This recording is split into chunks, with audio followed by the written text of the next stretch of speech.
राम राम, जय श्री कृष्ण। ये हमारे घटना चक्र पूर्वावलोकन का ये पार्ट थर्ड है। इससे पहले हमने 2 वीडियो को अपलोड कर चुका है। हम यहाँ पे जो पूर्वावलोकन का घटना चक्र है उस क्वेश्चन का डिस्कशन कर रहे हैं। मेरा मकसद वैसा बिल्कुल नहीं है कि मैं आया और क्वेश्चन को पढ़ दिया और टिक लगा दिया। फिर वैसे जब करना रहता तो आप बुक से खुद भी पढ़ सकते हैं। यहाँ पे जो कॉन्सेप्ट क्लियर नहीं होगा मैं पूरी तरह से कोशिश करूँगा कि उस कॉन्सेप्ट को क्लियर करूँ, और जितना हो सके मैं उस सब का डिस्कशन करूँगा, सभी ऑप्शन का मैं डिस्कशन करूँगा। ठीक है, तो चलते हैं हम अगले क्वेश्चन पे। मेरा अगला क्वेश्चन क्या कह रहा है? क्वेश्चन कह रहा है कि भारतीय संविधान के निर्माण से संबंधित, यानी निर्माण से संबंधित निम्नलिखित कथनों के बारे में कौन सही है, यानी सही कथन को हमारे चूज करना है, यानी सही कथन मेरा कौन सा है। चलिए देखते हैं कि सही कथन कौन कौन सा है। ऐसे कहता है कि पंडित जवाहरलाल नेहरू उद्देश्य प्रस्ताव का जो संविधान सभा द्वारा स्वीकार किया गया था संविधान के निर्माण पर असर था। हाँ, बिल्कुल असर था, क्योंकि हम इसके बारे में चर्चा करते हैं तो चर्चा यह करते हैं कि 13 दिसंबर 1946 ईस्वी को ये पंडित जवाहरलाल नेहरू जो थे, यानी संविधान सभा का यह तृतीय बैठक हुआ था, उसमें ये जवाहरलाल नेहरू जो थे ये उद्देशिका प्रस्ताव को प्रस्तुत किए। किसका? उद्देशिका। यही उद्देशिका आगे जाकर के क्या बनती है? प्रस्तावना बनती है। ये उद्देशिका को क्या करते हैं? प्रस्तुत करते हैं। और ये उद्देशिका क्या था, अगर किन्हीं को समझ में नहीं आता है तो हम पूरी तरह से बता देते हैं कि उद्देशिका का मतलब वैसा होता है कि मेरा संविधान बिल्कुल ऐसा ही होगा, हम किस तरह से बनाना चाहते हैं। जैसे मैं कहने का मतलब ये है कि अगर कोई किसी बच्चे का या किसी का शादी ब्याह होता है तो उनका एक कहनाम होता है कि हमें लड़का ऐसा चाहिए या लड़की ऐसा चाहिए, पढ़ी लिखी होनी चाहिए। तब बिल्कुल वैसे ही ये उद्देशिका था इनका। नेहरू जी का कहना बिल्कुल यही था कि मेरा संविधान वैसा होना चाहिए, वैसा होना चाहिए, किस तरह का होना चाहिए, नहीं होना चाहिए। यही उद्देशिका में इस बात का चर्चा किया गया था। तो ये तो कथन बिल्कुल सही है कि यानी ए हमारा सही है। चलिए अब दूसरे पे चलते हैं। दूसरा क्या कहता है कि उद्देशिका बहुत महत्वपूर्ण उद्देश्यों की पूर्ति करती है। हाँ जी बिल्कुल, क्योंकि यही जो था उद्देशिका जो था हमारा निर्धारण कर रहा था कि हमारा संविधान किस ढंग का होना चाहिए और किस ढंग का नहीं होना चाहिए। चलिए अब तीसरे पे चलते हैं कि तीसरा क्या कहता है। तीसरा कहता है कि संविधान को भारत के लोगों ने आदेशित किया था। हाँ बिल्कुल, भारत के लोगों ने ही तो इसे बनाने के लिए प्रेरित किया था, यानी भारत के लोगों ने ही इसे कहा था। ठीक है, अब चलिए ऑप्शन 4 पे चलते हैं। ऑप्शन 4 क्या कह रहा है कि राज। यहाँ राज कहने का मतलब कोई स्टेट से चर्चा नहीं हो रही है, यहाँ राज कहने का मतलब है कोई देश से, यानी देश की चर्चा हो रही है। ठीक है, अब मुखिया का मतलब क्या हो गया? हेड। तो राज्य का मुखिया कौन होता है, यानी राष्ट्रपति कौन होते हैं? तो राज्य का संवैधानिक प्रमुख कौन होते हैं? तो संवैधानिक प्रमुख होते हैं ये राष्ट्रपति होते हैं। संवैधानिक प्रमुख होते हैं राष्ट्रपति। तो अब राष्ट्रपति के बारे में चुनाव की बात कहा जा रहा है कि क्या था, राष्ट्रपति के चुनाव में हम प्रत्यक्ष रूप से भाग लेते हैं, यानी जनता प्रत्यक्ष रूप से भाग लेती है? जी बिल्कुल नहीं, जनता उसमें प्रत्यक्ष रूप से भाग नहीं लेती है, क्योंकि राष्ट्रपति के चुनाव में क्या होते ना है कि संसद और विधानसभा के मेंबर जो होते हैं ना, वही इस उनको चुनने में सहयोग करता है, यानी वही इनको चुन करके क्या करते हैं? भेजते हैं। ठीक है, तो मेरा ऑप्शन 4 जो है तो बिल्कुल गलत बात बोल रहा है। तो ऑप्शन 1 भी सही था, 2 भी सही था, 3 भी सही था। तो ऑप्शन ए 1 2 3 किस में है? तो देखिए ऑप्शन 1 2 3 ए में ही है। तो मेरा ऑप्शन नंबर कितना हो जाएगा? ए, बिल्कुल सही आंसर है। अब अगले क्वेश्चन पे चलते हैं। मेरा अगला क्वेश्चन कह रहा है, क्वेश्चन कह रहा है कि भारतीय संविधान को बनाने हेतु भारतीय संविधान सभा के कुल कितने अधिवेशन हुए थे, यानी कुल अधिवेशनों की बात कहा जा रहा है। तो देखिएगा यहाँ पे अधिवेशन की चर्चा हम करते हैं, यानी हमारा संविधान 26 नवंबर 1949 को बन करके क्या हो गया था? तैयार हो गया था। ठीक है, 26 नवंबर 1949 को बनकर तैयार हो गया था। उस समय 11वां अधिवेशन हुआ था। ठीक है, लेकिन अंतिम बैठक जो हुई थी 24 जनवरी 1950 ईस्वी को, ये संविधान का अंतिम बैठक था, ये 12वां था। ठीक है, तो 11 एक और एक 12वां एक, तो 11 एक कितना हो गया? 12, यानी संविधान सभा का जो अधिवेशन हुआ था के को हुआ था, तो ये 12 को अधिवेशन हुए थे। ठीक है, चलिए यानी ऑप्शन नंबर मेरा कितना सही हो जाएगा? ऑप्शन नंबर सी बिल्कुल सही है। अब चलते हैं अगले क्वेश्चन पे। मेरा अगला क्वेश्चन क्या कह रहा है सो देखते हैं। कह रहा है क्या कि भारत की संविधान सभा की अंतिम बैठक की सही तिथि को बताइए। जैसे अभी हमने चर्चा किया कि संविधान सभा की अंतिम तिथि कब हुई थी? 24 जनवरी 1950 ईस्वी को संविधान सभा का अंतिम बैठक हुआ था। तो इस हिसाब से मेरा आंसर कौन सा हो जाएगा? ऑप्शन नंबर सी बिल्कुल सही आंसर है। ठीक है, ऑप्शन नंबर कितना हो जाएगा? सी हो जाएगा। चलिए अब अगले क्वेश्चन पे चलते हैं। मेरा अगला क्वेश्चन कह रहा है कि भारत के संविधान के निर्माण में भारत के संविधान सभा को संविधान सभा सॉरी भारत के संविधान निर्माण में संविधान सभा को कितना समय लगा था, यानी हमारा संविधान जो बना था उसमें टाइम कितना लगा था, तो सभी को पता होना चाहिए कि 2 वर्ष 11 महीना और 18 दिन लगा था। ठीक है, तो मेरा आंसर कौन सा हो जाएगा? ऑप्शन नंबर ए बिल्कुल सही है। अब अगले क्वेश्चन पे चलते हैं। मेरा अगला क्वेश्चन क्या कर रहा है? अगला क्वेश्चन कह रहा है कि सूची एक और सूची बाई को मिलान करना है। ठीक है, तो सूची एक और सूची बाई को हम मिलान करते हैं, चलिए देखते हैं। ठीक है, ये कह रहा है कि संविधान सभा के पहले उपाध्यक्ष, देखिए संविधान सभा के पहले उपाध्यक्ष के बारे में चर्चा किया जा रहा है। तो संविधान सभा के पहले अध्यक्ष के बारे में देख लेते हैं। तो संविधान सभा के जो पहले अध्यक्ष थे ये कौन थे? डॉक्टर राजेंद्र प्रसाद थे। और उपाध्यक्ष की बात किया जाए तो उपाध्यक्ष थे एच.सी. मुखर्जी जी थे। ठीक है, चलिए अब एच.सी. मुखर्जी कौन थे? ये संविधान सभा के उपाध्यक्ष थे। ठीक है, तो अब संविधान सभा के उपाध्यक्ष ए का कौन मिल रहा है? देखिए तो ए का ऑप्शन नंबर 4 में मिल रहा है ना, तो इन ए का कौन सा हो जाएगा? 4 हो जाएगा। ठीक है, ए का 4 हो गया। ठीक है, अब प्रारूप समिति के मूलतः एकमात्र कांग्रेसी सदस्य कौन थे? यानी प्रारूप समिति जिसमें हमारे 7 को मेंबर थे, और उस समय ये प्रारूप समिति के अध्यक्ष कौन थे? तो ये प्रारूप समिति के अध्यक्ष डॉक्टर भीमराव अंबेडकर जी थे। इसमें 7 को मेंबर थे, इसमें से एकमात्र कांग्रेस का प्रतिनिधित्व कर रहे थे, यानी कांग्रेस के सदस्य थे, वो कौन थे? तो के एम मुंशी थे। के एम मुंशी। तो मेरा के बी का कौन सा हो जाएगा? और 3 हो जाएगा। ठीक है, अब अगले क्वेश्चन पे चलते हैं। कह रहा है कि राजस्थान के रियासतों का प्रतिनिधित्व करने वाले संविधान सभा के सदस्य थे, यानी राजस्थान के से कौन सा प्रतिनिधि चुन करके आए थे? तो ये कौन के आए थे? तो ये राजस्थान से चुन के आए थे बेटी कृष्णा मचारी। तो 3 का मेरा आंसर कौन सा मिलन हो जाएगा? 1 हो जाएगा। ठीक है, और डी पे देखते हैं। कहता है कि संघ संविधान समिति के अध्यक्ष थे, तो संघ संविधान समिति के अध्यक्ष जो थे ये जवाहरलाल नेहरू थे। तो डी का कौन सा हो जाएगा? 2 हो जाएगा। चलिए अब फिर से देख लेते हैं। संविधान सभा के पहले अध्यक्ष उपाध्यक्ष, संविधान सभा के पहले उपाध्यक्ष कौन थे? तो एच.सी. मुखर्जी। तो ए का कौन हो जाएगा? 4 हो जाएगा। प्रारूप समिति के एकमात्र कांग्रेसी सदस्य तो कौन थे? के एम मुंशी। तो बी का कौन सा हो जाएगा? 3 हो जाएगा। ठीक है, चलिए अब हम आगे मिलान करते हैं, इसमें देखते हैं। ठीक है, देखते हैं क्या कह रहा है ठीक है, चलिए देख लेते हैं। यहाँ पे देखते हैं कि मेरा क्या कह रहा है ठीक है, चलिए देखते हैं। देखिए संविधान सभा के पहले उपाध्यक्ष, तो ए का कौन सा हो जाएगा? ए का 4 हो जाएगा। ए का 4 देखिए तो किस में है? एक ही को ऑप्शन मिल रहा है, बी में मिल रहा है, तो ऑप्शन नंबर बी मेरा बिल्कुल सही है। ठीक है, चलिए अब आगे बढ़ते हैं। मेरा अगला क्वेश्चन क्या कह रहा है ठीक है, देखिए 35 का रहा कि भारतीय संविधान के निर्माण के समय संवैधानिक सलाहकार कौन थे? यानी जिस समय हमारा संविधान का निर्माण हो रहा था उस समय संविधान सभा के सलाहकार कौन थे? तो उस समय संविधान सभा के सलाहकार थे ये बी.एन. राव, सर बेनेगल राव थे। ये सर बेनेगल राव जो थे, फिर उसके बाद इनको अंतर्राष्ट्रीय न्यायालय जिसका मुख्यालय कहाँ पड़ता है? द हेग में पड़ता है। ये हेग में ये न्यायाधीश नियुक्त हो गए, फिर उसके बाद ये चले गए थे। तब उसके बाद हमारे कौन बने थे? ये डॉक्टर भीमराव अंबेडकर बने थे। तो ये क्वेश्चन साफ साफ कह रहा है कि निर्माण के समय, तो निर्माण के समय कौन थे? ये बी.एन. राव ही थे। ठीक है, तो ऑप्शन नंबर मेरा सी क्या हो जाएगा? बिल्कुल सही हो जाएगा। चलिए अब अगले क्वेश्चन पे चलते हैं। मेरा अगला क्वेश्चन क्या कह रहा है ठीक है, क्वेश्चन नंबर 36 क्या कह रहा है? कह रहा है कि भारतीय संविधान का प्रथम प्रारूप तैयार किया था, यानी प्रथम बार प्रारूप कौन तैयार किया था? तो ये बी.एन. राव ही जो थे, ये बी.एन. राव जो थे, इनके जो प्रारूप तैयार किए थे इसमें कितने अनुच्छेद थे? 243 को आर्टिकल थे। ठीक है, और 13 को क्या थे? अनुच्छेद थे। फिर इनको नियुक्ति जब हो जाती है दहेग में, तब इसके बाद कौन प्रारूप समिति का अध्यक्ष बनते हैं? तो ये बनते हैं भीमराव अंबेडकर बनते हैं, इनके बाद बनते हैं। ठीक है, तो मेरा आंसर कौन सा हो जाएगा? ऑप्शन नंबर बी बिल्कुल सही है, बी.एन. राव जी थे।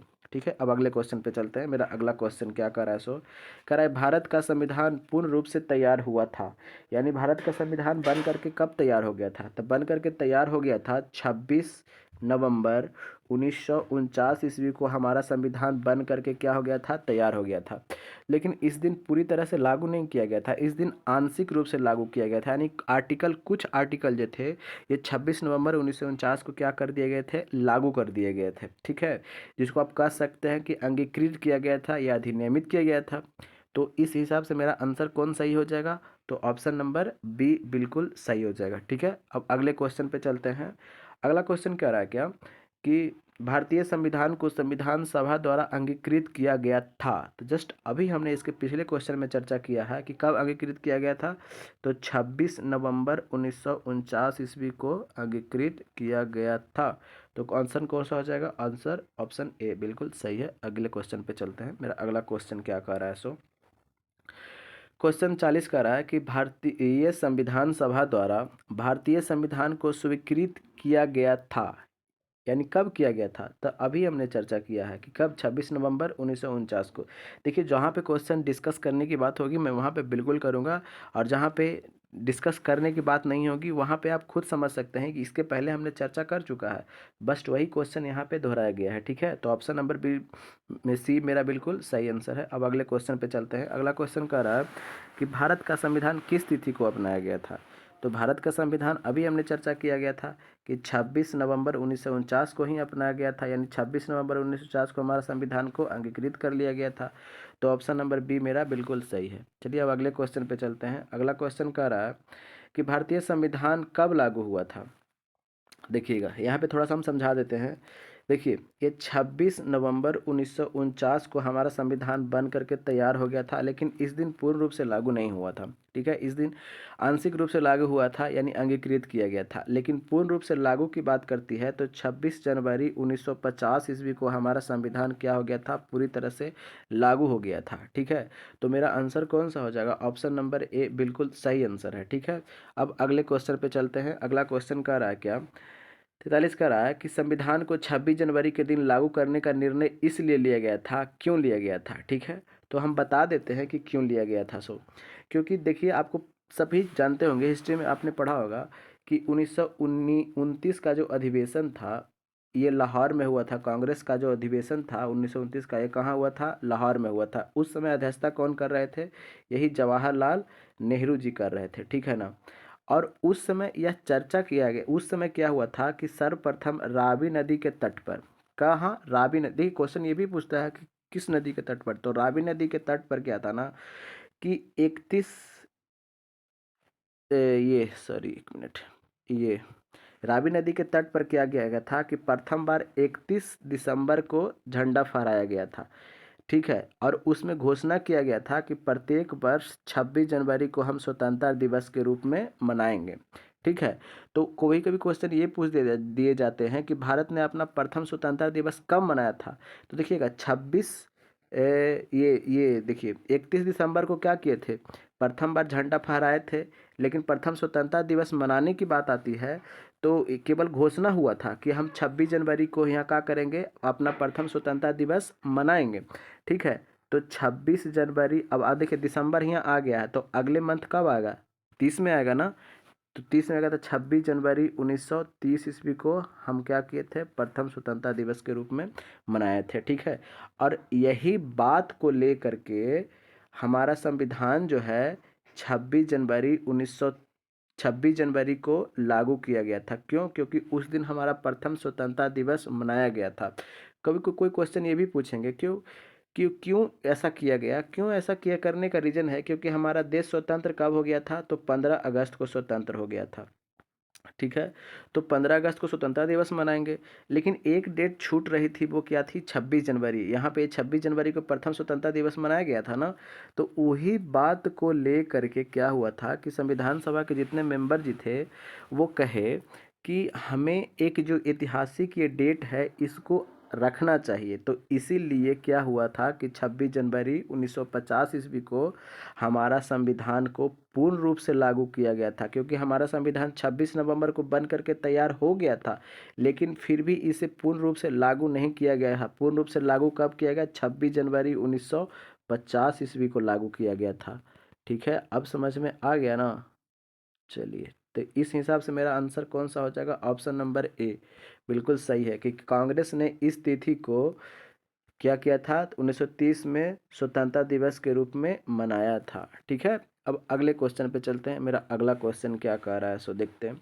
क्वेश्चन नंबर 44 कह रहा है कि भारतीय संविधान दिवस कब मनाया जाता है। तो भारतीय संविधान दिवस मनाया जाता है 26 नवंबर को मनाया जाता है, क्योंकि 26 नवंबर 1949 ईस्वी को हमारा संविधान बन करके तैयार हो गया था और इस दिन ही क्या कर लिया गया था, अंगीकृत कर लिया गया था। और उसी टाइम से हमारा 26 नवंबर 1949 को जो लागू हुआ था, तो 26 नवंबर को ही हमारा संविधान दिवस मनाया जाता है। ठीक है, कंफ्यूज नहीं करिएगा, 26 जनवरी नहीं होगा, 26 नवंबर होगा। चलिए अब अगले क्वेश्चन पे चलते हैं। मेरा अगला क्वेश्चन कह रहा है क्या, क्वेश्चन कर रहा है कि भारतीय संविधान को अपनाया गया था। तो भारतीय संविधान को कौन अपनाए थे, तो संविधान सभा के जितने सदस्य थे ना, वही ना अपनाए थे। तो भारतीय संविधान सभा के सदस्य जो थे, यानी 26 नवंबर 1949 को क्या कर लिए थे, इसे अंगीकृत कर लिए थे। कौन कर लिए थे, यानी संविधान सभा के जितने भी मेंबर थे ना, वही किए थे। तो आंसर कौन सा हो जाएगा, ऑप्शन नंबर ए, संविधान सभा के द्वारा इसे क्या कर लिया गया था, अपना लिया गया था। चलिए अब अगले क्वेश्चन पे चलते हैं। अगला क्वेश्चन क्या रहा है मेरा, कि भारतीय संविधान को 26 नवंबर 1949 को किसके द्वारा अधिनियमित किया गया था, यानी अपनाया गया था। तो अभी हमने चर्चा किया कि संविधान सभा के जितने भी मेंबर थे उनके द्वारा क्या कर लिया गया था, अपना लिया गया था। अब अगले क्वेश्चन पे चलते हैं। मेरा अगला क्वेश्चन कह रहा है क्या, कि भारत का संविधान अंगीकृत एवं अधिनियमित किया गया था, यानी कब हुआ था। तो अभी हमने चर्चा किया कि 26 नवंबर 1949 को हुआ था, अंगीकृत किया गया था। तो मेरा आंसर कौन सा हो जाएगा, ऑप्शन नंबर सी बिल्कुल सही है। चलिए अब अगले क्वेश्चन पे चलते हैं। अगला क्वेश्चन कह रहा है मेरा कि भीमराव अंबेडकर का संविधान सभा में निर्वाचन हुआ था, यानी भीमराव अंबेडकर जी थे, वो उनका निर्वाचन कहाँ हुआ था, संविधान सभा में कहाँ से चुन करके गए थे। तो इसके बाद हम चर्चा कर लेते हैं कि सबसे पहले भीमराव अंबेडकर जी थे, भीमराव अंबेडकर, इन्हें हुआ था बंगाल प्रेसिडेंसी से। लेकिन आपको पता होना चाहिए कि ये बंगाल जो था, ये इनका जो चुनाव क्षेत्र था, तो चुनावी क्षेत्र था जो वो पाकिस्तान में बट करके चला गया था। तो जब पाकिस्तान में बट करके चला गया था, तो इनकी तो सदस्यता तो ख़त्म हो गई थी। तो जब पाकिस्तान में बट करके चला गया था, तो फिर उसके बाद ये बम्बई से क्या कह रहे थे, चुनाव लड़े थे। वो तब उसी, देखिए बम्बई से जब चुनाव लड़े थे, तो ये चुन करके यहीं से आए थे, कहाँ से, बम्बई से थे। उस समय उनको एम जायकर जो थे, एम जायकर, उनको क्या कर लिया गया था, बैठा करके ये भीमराव अंबेडकर को बम्बई प्रेसिडेंसी से इनको चुनाव लड़ाया गया था और वहीं से ये चुन करके आए थे। तो ऑप्शन नंबर मेरा बी बिल्कुल सही है। चलिए अब अगले क्वेश्चन पे चलते हैं। मेरा अगला क्वेश्चन क्या कह रहा है, क्वेश्चन कह रहा है कि भीमराव अंबेडकर का जन्म कब हुआ था और मृत्यु कब हुआ था, यानी दोनों डेट को दे दिया है। तो देखिए बताते हैं, यानी 14 अप्रैल को, कब अंबेडकर जयंती कब मनाई जाती है, 14 अप्रैल को मनाया जाता है। 14 अप्रैल 1891 ईस्वी में भीमराव अंबेडकर का जन्म कहाँ होता है, एमपी के महू में। ठीक है, और इनकी मृत्यु जो होती है ये 6 दिसंबर 1956 ईस्वी को, ये दिल्ली में इनकी क्या होती है, मृत्यु हो जाती है। तो इस हिसाब से मेरा आंसर कौन सा हो जाएगा, ऑप्शन नंबर बी बिल्कुल सही आंसर है। ठीक है, अब अगले क्वेश्चन पे चलते हैं। मेरा अगला क्वेश्चन है क्या, कि देखिए, निम्नलिखित कथनों पर विचार कीजिए, यानी विचार करने की बात कह रहा है। तृतीय गोलमेज सम्मेलन के विचार विमर्श की परिणति भारत सरकार अधिनियम 1935 पारित होने के रूप में हुई। हाँ देखिए, क्यों, इसके बारे में हम थोड़ा सा चर्चा करते हैं। क्यों, देखिएगा, ये 1919 का एक अधिवेशन आया था। ठीक है, इससे पहले एक 1909 का अधिवेशन आ चुका था। ठीक है, तो इसके बाद सभी को विचार था कि जो 1927 ईस्वी में, ये 1927 ईस्वी में क्या किया गया था, ये साइमन कमीशन का जो गठन किया गया था। और 1928 ईस्वी में साइमन कमीशन कहाँ आया था, ये भारत आया था। तो ये साइमन कमीशन क्यों आया था, तो साइमन कमीशन आने का इसके पीछे रीजन था कि 1935 का जो अधिनियम आने वाला था, अधिनियम तो आने वाला था क्योंकि 10 साल पे, प्रत्येक 10 साल पे आ रही थी, तो 1929 ईस्वी में ही आने वाला था। क्योंकि इससे पहले देखिए 1909 में आ चुके हैं, फिर उसके बाद 1919 में आ चुके हैं, तो आने वाला कब था, 1929 में आने वाला था। तो इसीलिए एक क्या किया गया था, एक ये 1928 ईस्वी में जो कौन आए थे, साइमन कमीशन जो आया था, तो उसमें 7 गो जो मेंबर थे और वो सभी के सभी क्या थे, ब्रिटिश थे। तो उसी समय इसका विरोध किया गया था। तो उसको आपको पता होना चाहिए कि ये लाला लाजपत राय जो थे, ये साइमन गो बैक के नारे लगा रहे थे। और पंजाब क्षेत्र में क्या हुआ था कि इन पर पुलिस ने लाठीचार्ज किया। किसके लिए? साइमन गो बैक के नारे लगा रहे थे, इनका विरोध कर रहे थे कि तुम वापस जाओ, हम तुमको विरोध करते हैं। तो उसी समय इनको लाठीचार्ज में मृत्यु हो गई थी। किनको? लाला लाजपत राय को मृत्यु हो गई थी। चलिए, ये बेसिक क्वेश्चन है, ये इससे हट के क्वेश्चन है, हमने ये बता दिया था। अच्छा, अब चर्चा करते हैं। तो क्या साइमन कमीशन वहाँ गया था, फिर अपना रिपोर्ट दिया, लेकिन क्या भारतीय जनता यानी भारतीय नेता क्या इससे खुश थे? बिल्कुल नहीं थे, क्योंकि इनका सपोर्ट नहीं कर रहे थे। तो अब उसी के बाद क्या था कि 1930 ईस्वी में, कब? 1930 ईस्वी में प्रथम गोलमेज सम्मेलन हुआ था। क्यों? भारतीयों की को जानने के लिए, ठीक है, कि हम जो अगला जो अधिनियम लाने वाले हैं उसी के बारे में चर्चा करने के लिए विचार विमर्श किया जा रहा था। तो प्रथम गोलमेज सम्मेलन हुआ था। तो क्या इसमें इसमें कांग्रेस का कोई प्रतिनिधित्व भाग लिया था? बिल्कुल नहीं लिया था। तो फिर 1931 ईस्वी में क्या हुआ था कि द्वितीय गोलमेज सम्मेलन हुआ था। तो इसमें क्या चल रहा था कि ये महात्मा गांधी को बुलाया गया था। आपको पता होना चाहिए कि उस समय क्या चल रहा था, सविनय अवज्ञा आंदोलन चल रहा था। लेकिन फिर भी ये इरविन और गांधी जी में समझौता होती है। फिर उसके बाद गांधी जी कहाँ जाते हैं? इंग्लैंड जाते हैं और द्वितीय गोलमेज सम्मेलन में भाग लेते हैं। क्वेश्चन ये भी पूछ दिए जाते हैं कि कांग्रेस जो थी, जो द्वितीय गोलमेज सम्मेलन में ही भाग ली थी, केवल ना ही पहला में भाग ली थी और एक ठो और, लेकिन ये क्या द्वितीय गोलमेज सम्मेलन सफल हो पाया था? बिल्कुल नहीं सफल हो पाया था। ठीक है। और अगले क्वेश्चन पे अगला क्या हुआ था कि मेरा 1932 ईस्वी में क्या हुआ था? तृतीय गोलमेज सम्मेलन हुआ था, जिसमें क्या हुआ था कि इसमें भी कांग्रेस ने भाग नहीं लिया था। तो अब यही बात को फिर क्या हुआ था कि मैकडोनाल्ड ने कहा कि छोड़ो, अब भारतीयों की रजामंदी हम नहीं लेंगे, भारतीयों से पूछताछ नहीं करेंगे। और फिर 1935 ईस्वी में क्या हो जाती है? ये अधिनियम आ जाता है। ठीक है, चलिए।